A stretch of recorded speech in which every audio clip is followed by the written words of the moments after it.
Alright guys, welcome back to another Genshin Impact video, and it's finally time to do a event review, you can call it, for version 1.5. So I'm going to be summarizing all the events that happened in version 1.5 in this video, giving you guys my opinions on it and my reviews on the events, whether it's good or bad. So we're going to discuss in this video. So version 1.5 we had 5 events. So one of the first ones that came out was the Energy Amplifier Initiation event. So this is one of the events in 1.5, and this one is good because we're getting a free Diona, which is really a great thing, and you're also obviously gonna get a lot of rewards like the Craft Insight, Primo Gems, and the rest. And the one thing I like about this event is you get to customize the fragments. I'm gonna show this one. So these are the fragments that you can customize in the Energy Amplifier, and I find that to be very interesting, where you can adjust certain stats of your character. You can boost maybe plunging attack, damage, or possibly more energy recharge. So depend on fragment you got, which is pretty interesting. And you can use that fragments to participate in the Twisted Realms, which will be fighting bosses. And you can set various conditions, which I like this kind of events. It's very nice, in my opinion. So I think this event for me was a solid event, as it gave a bit of interesting things to do and things you can play around with the fragments. And obviously free Diona is better than nothing, so I'll take that. And all this obviously all the rewards as well. So this event for me is a great event overall, one of the best events of version 1.5 in my opinion. So let's move on to the next event following up, which is the Windtrace event. And this one, if you don't know, is probably I think it's the first good Genshin Impact PvP game, you can call it, or you can call it the hide and seek event. Some of you guys might play Prop Hunt, so it's something similar to that. So basically, this is Genshin Impact's first attempt at doing PvP kind of event, but not using character skills. This is mainly just using props and just hunting. Basically, we have the hunters and the rebels. So the hunters have a couple of skills we can choose from, and the rebels as well have a couple of skills as well. And we have a couple of maps as well in this game, and also yeah, so there are a couple of challenges as well. You can see you have to complete, and they're all pretty much doable in co-op as well. So the main thing I like about Windtrace is obviously it's quite fun. In my opinion, I think it's very fun to play with friends or even randoms. Yeah, I think this event, in my opinion, should be a permanent thing in the game. They should make it in the game forever, because once this goes away, then yeah, we can't play with friends anymore, basically. So I think this is a very nice event that should keep in the game, in my opinion. So yeah, obviously you're getting all those rewards, which is nice. Not that much, but it is something. So we can't complain, and all these events don't require the resin. So we just join in, claim it, and get out. So pretty nice rewards overall. And yeah, you obviously get a name card, which is nice. The only downside to this event is the coin limit per day, and the you only can get coins for random matchmaking.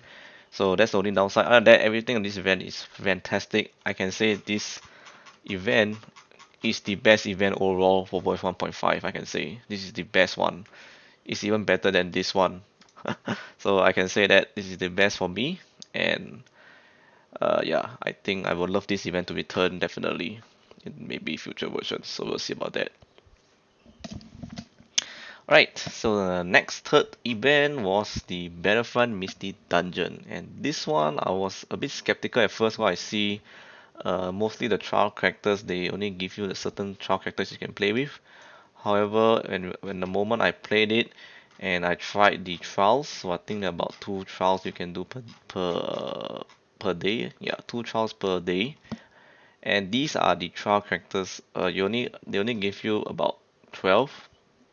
Yeah, so 12 trial characters. Sorry, 10 trial characters. And unfortunately, I thought they were gonna change with every trial, but it seems they're always set to the same set of characters, which is a bit disappointing. That was my issue with this event. Other than that, I think this event is okay. You get to try out like Kaching and Albedo and Mona. If you haven't have that characters already, you can try them out in this event. And yeah, the artifacts and weapons they give you are pretty okay. I mean, nothing special, it's just okay. Yeah, so the only downside I said is that they didn't offer a variety of characters to choose from, not many. I hoping they'll just put all maybe 32 characters in the game. I mean, that would be nicer, at least we can choose anything we want and play. But unfortunately, yeah, this we only got these 10 characters to use.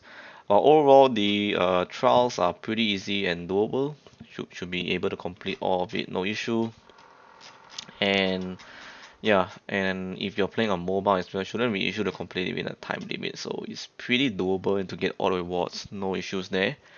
And I had to say, I think this event was a pretty much lackluster for me, but free rewards, so I really can't complain much. So we're just gonna play just for the rewards. But in terms of enjoyment, not really. But yeah, so this is the third event so far. So let's move on to the next one, which is the Mimi Tomo event. So this one is a very interesting event because this event gives you reward that are exclusive, so limited time only rewards. Let me just show you. So there are 7 days we can do this event, so you can get up to uh, seven of those limited time furnishings. Let me just show you here. The furnishings I think are down here. There we go. So we got 1, 2, 3, 4, 5, 6, 7 limited time furnishings, mostly a US style furnishings, but it is limited, so you can receive this as a reward to craft it in your Serenity pot. So these are the rewards. So if you plan to get all these, then this is the event you don't want to miss. And it is pretty interesting because this is the event you get to talk to the hero children and learn about hero children as well, their language. You can see this is the handbook, so you can see these are the words they use, and these are the translations and the meanings. So pretty interesting, get to learn some stuff.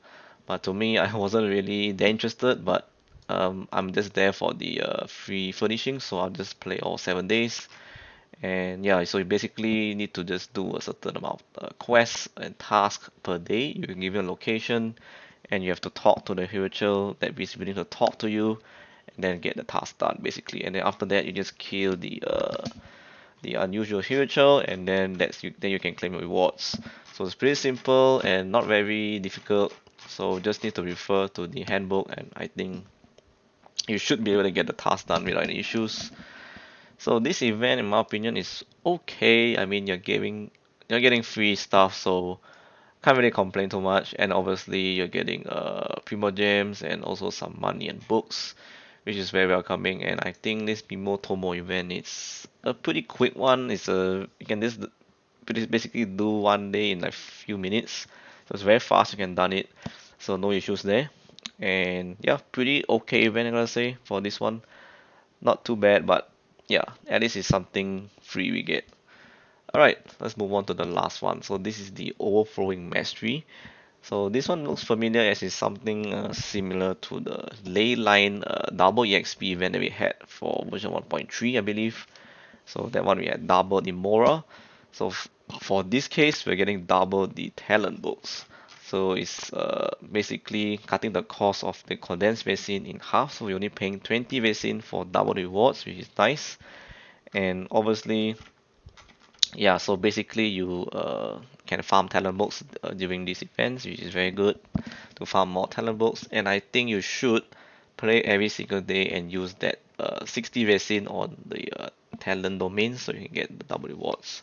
And I think this event is pretty good as well because why not? You're getting 20, using 20 resin, you're getting double rewards for free. So technically, it's not really a waste of resin. It's pretty useful as you may want to use the talent books for upgrading your talents for your characters. So pretty nice event overall. And yep, and that is all the events for version 1.5. So we're just gonna summarize everything up. In my opinion, the best event for me was the Windtrace event, as I said earlier. I think this one was the best for me. This is my opinion. You may have a different one, But for me, this is the best one in my opinion, and I think this should make a comeback eventually. Hopefully they improve it in the future, maybe Windtrace version 2 or something. I don't know, but there was a survey saying we want this back. I said yes, so we'll see about that. And the second best event for me was this one, obviously. So because of the free Diona and uh, the energy amplifier as well. The mechanism and the mechanics of it is pretty interesting, so I loved it. Where you can change the fragments and so on. And obviously the boss fights, which is this one, the Twisted Realm. I love this part. And yeah, we can increase the difficulty if you want. And I love this one actually. It's a good place to show off our characters and see the potential of it. So this event was pretty nice for me. The rest were just pretty okay. This one was okay, this one was okay, and this one was a bit of a letdown for me, but it's okay as well because of the free reward. So anyway, that's all for version 1.5 events, and what do you guys think about it? I think this version, pretty sweet events. I love this version. And yeah, so stay tuned for more videos like this one. I'm going to be covering obviously version 1.6 events next week. So once that goes live, we'll be covering all the events, and I'll give you guys my full review on it and what I think about it compared to previous versions. And that's it for this video. So thanks for watching, guys. Hopefully you guys enjoyed, and I'll see you guys in next video. Peace out.